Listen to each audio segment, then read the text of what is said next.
Our problem is that the new American dilemma isn't so simple. We have all of these markers by which we can demonstrate that we're not the people we used to be. But we don't know the ways in which we're not such good people because that part is unconscious. You may think this about yourself, but is that really who you are? We actually created a test that measures bias. You see words that capture good and bad. You have to associate Yankees with good and Red Sox with bad.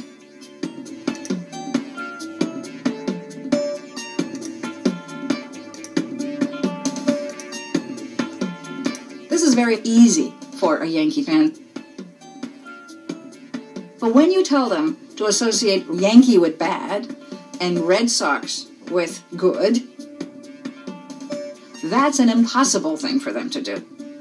They can't do it. They'll make mistakes. They'll take a lot longer to do it, and so on. Take a test like this and now just replace Red Sox and Yankees with the groups black and white.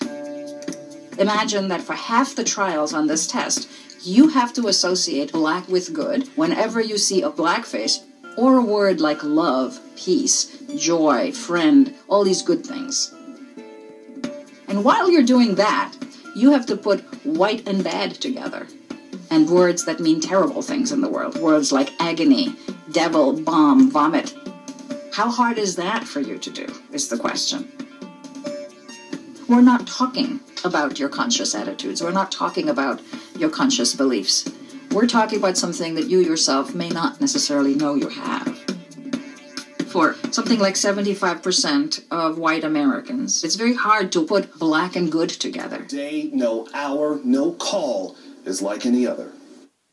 Sir, drop that jacket right now! During a chaotic situation, Cover me! or an arrest, police officers have to be ready for anything and be able to react. Imagine the most stressful day you've ever had in your life and multiply it by about 1 million. It is a life or death situation Todd Brown knows well. He's vice president of TI Training in Golden. Freeze, please don't move! It develops shoot or don't shoot simulators used by police departments across the country. So when you press a trigger, it's going to recoil like a real gun. To see what officers go through every day, Brown put me through 2 simulations. Let me see your ID. The first, interviewing a man who looks like someone who's wanted for questioning. His uneasy nature enough to make me want to draw my weapon. Every time a police officer makes contact with somebody, they don't know that person. Okay? So everything they do is try to err on the side of safety. Now I'm responding to a warehouse break-in. In the dark, I encounter a man after hearing someone call for help. Show me both of your hands. I fire after the man suddenly pulls out what I think is a gun. Turns out it was only a staple gun. That's just a small example of a compressed time frame, adverse lighting condition where you had to make that split-second decision. I work here! Now look at the same simulation, only this time the man does have a gun. How would you react? No room for lack of vigilance, and certainly these guys display it on a daily basis. Some really tough decisions, and Todd Brown said even though things seem to have been going along quickly in those simulators out in the real world, he says things happen even faster. Now, we did check and found that police officers do have to go through this shoot, don't shoot training very often. In Denver, we found that officers have to go through gun training. At 9, he is one of the most outspoken critics of police use of force here in the Valley. But he gets some on-the-job training about use of force tonight. Very interesting stuff. Reverend Jarrett Maupin led protests and marches after Phoenix police shot and killed an unarmed man. Well, tonight he gets a chance to experience the split-second decisions that police have to make when encountering a suspect. And our Troy Hayden was right along with him tonight getting the training as well. This must have been eye-opening. It was. It was a really interesting experience. You know, we've all watched those protests all over the country after police officers are accused of shooting people who aren't armed. But what would happen if one of those protesters felt what it's like to wear a badge and then be put in a life-or-death situation himself? So I'm going to have you put the holster on right inside your belt loop there. Jarrett Maupin gets his weapon. You might recognize him as a high-profile organizer in the minority community. Just last month, he led marches on Phoenix Police headquarters after an officer shot an unarmed man. We want his badge! We want his gun! We want his job! Today, he accepted an invitation to look at things from the other side, agreeing to go through a force-unforced training session with the Maricopa County Sheriff's Office. 3 scenarios where you have to decide to shoot or not shoot. Scenario 1 is a call about a man casing cars in a parking lot.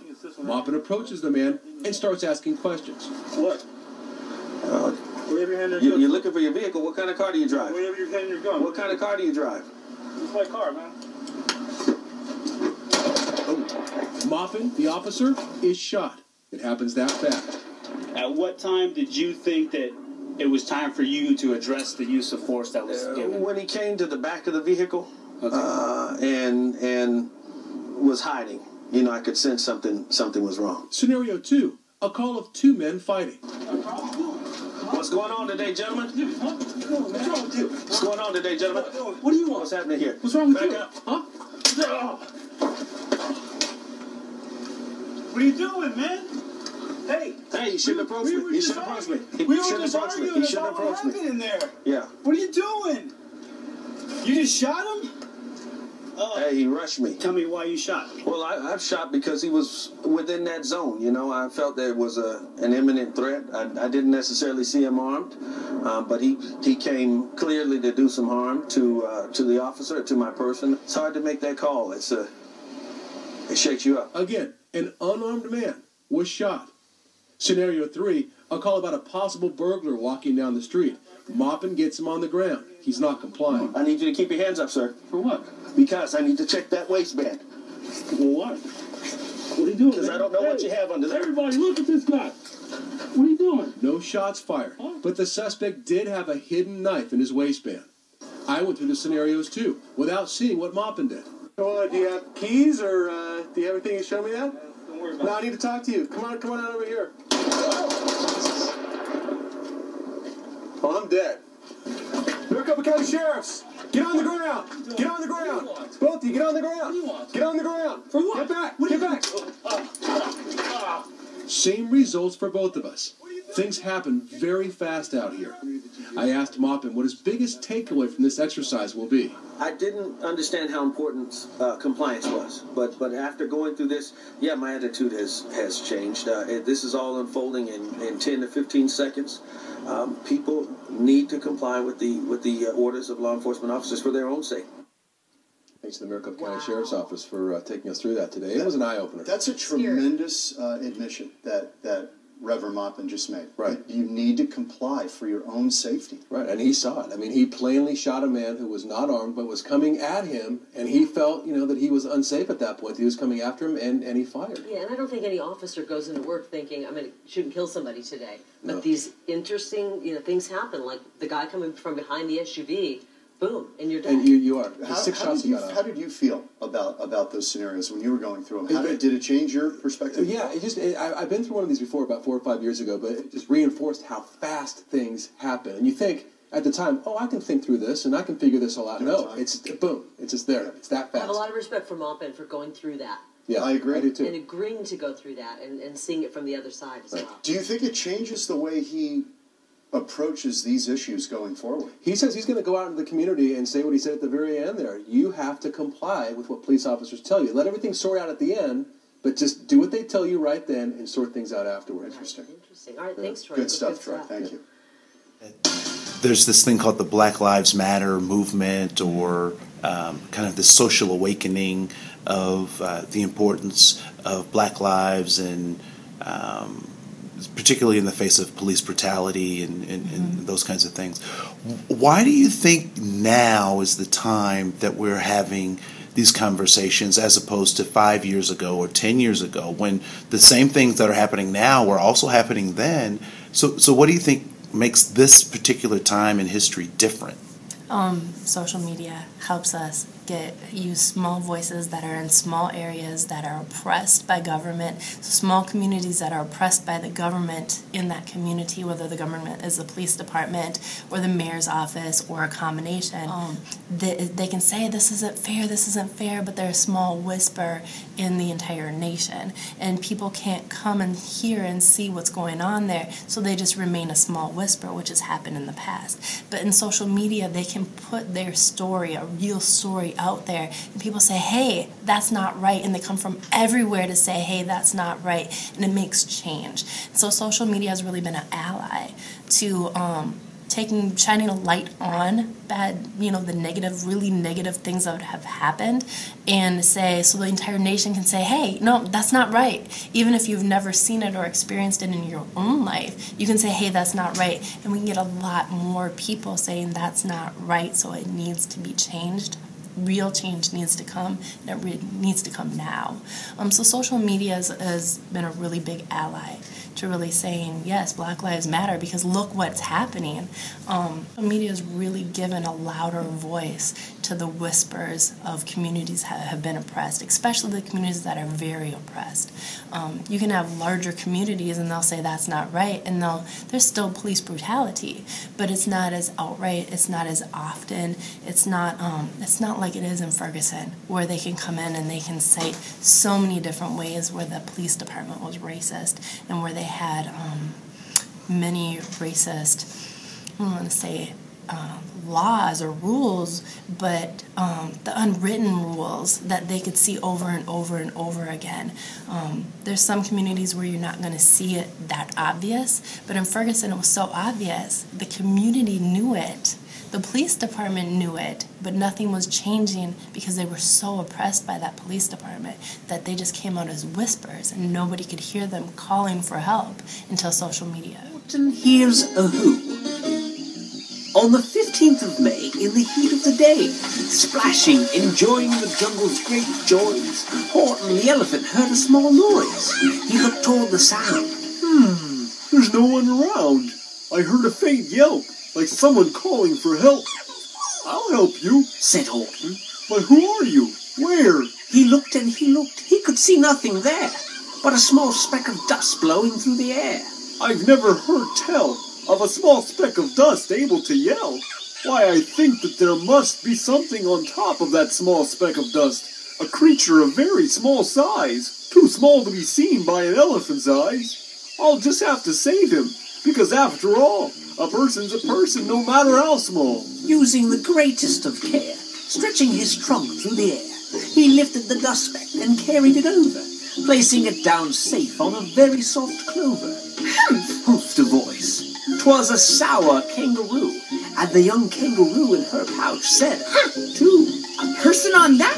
Why, there never has been. Believe me, said Horton. I tell you sincerely, I heard him quite clearly. I know there's a person down there. What's more, quite likely there may even be 4. Maybe a family for all that I know, with tiny children starting to grow. Please, as a big favor to me, don't disturb them, just let them be. I think you're a fool, laughed the sour kangaroo, and the young kangaroo agreed, saying, Me too. They plunged into the pool with a great splashing, and Horton the Elephant came dashing. I can't let these small persons be drowned, he said with a frown. I've got to protect them. I'm bigger than they. So he plucked up the clover and hustled away. Then Horton stopped walking. The speck started talking. He could barely hear it. Then he put his ear near it. My friend, came the voice. You're a very fine friend. You've helped all us folks on this dust speck no end. You've saved all our houses, our ceiling and floors. You've saved all our churches and grocery stores. You mean, Horton gasped, you have buildings there too? Oh yes, piped the voice. We most certainly do. I know, called the voice. I'm too small to be seen, but I'm mayor of a town that is friendly and clean. Our buildings to you would seem terribly small, but to us who aren't big, they are wonderfully tall. My town is called Whoville, and I am a Who, and we Whos are thankful and grateful to you. And Horton called back to the mayor of the town. You're safe now, don't worry. I won't let you down. After all, because a person's a person no matter how small. You've run wild and insisted on chatting with persons who've never existed. I'm here to state, snapped the big kangaroo, that your silly game is totally through. And the young kangaroo joined in. Me too. With the wicker sham who I've engaged, you're going to be roped and you're going to be caged. As for your dust speck, that we shall boil in a hot steaming kettle of hazelnut oil. Boil it? Gasped Horton. Oh, that you can't do.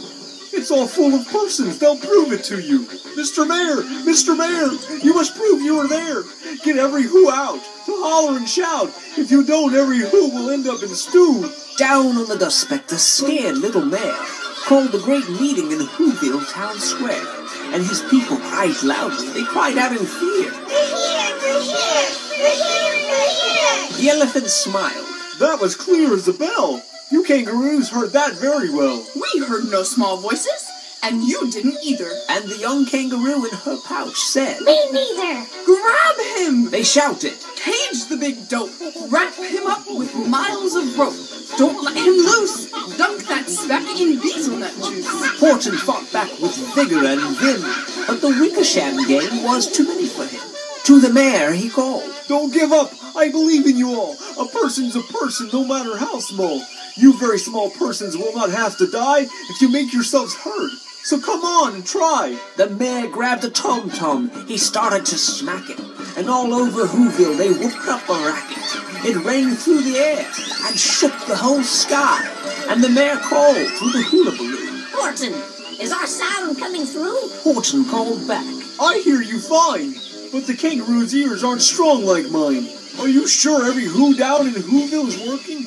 Quick, look, is anyone shirking? Through the town rushed the mayor from the east to the west, but everyone seemed to be doing his best. But it wasn't enough, all this ruckus and roar. He had to find someone to help him make more.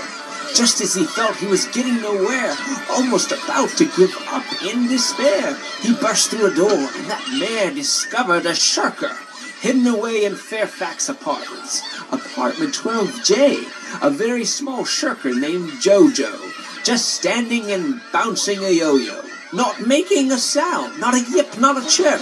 The mayor rushed inside and grabbed the young twerp. He climbed with the lad up the Eiffelberg Tower. This, cried the mayor, is your town's darkest hour. The time for all who's who have blood that is red to come to the aid of their country. He said. We've got to make noise in greater amounts. So open your mouth, lad, for every voice counts. When they got to the top, the lad cleared his voice and he shouted out. And that yop, that one small extra yop put it over. From that speck on that clover, their voices were heard. They rang out clean. Horton smiled. Do you see what I mean? They've proved they are persons, no matter how small. And their whole world was saved by the smallest of all. How true! Yes, how true! Said the big kangaroo. And from now on, you know what I'm planning to do. From now on, I'm going to protect them with you. And the young kangaroo said, Me too!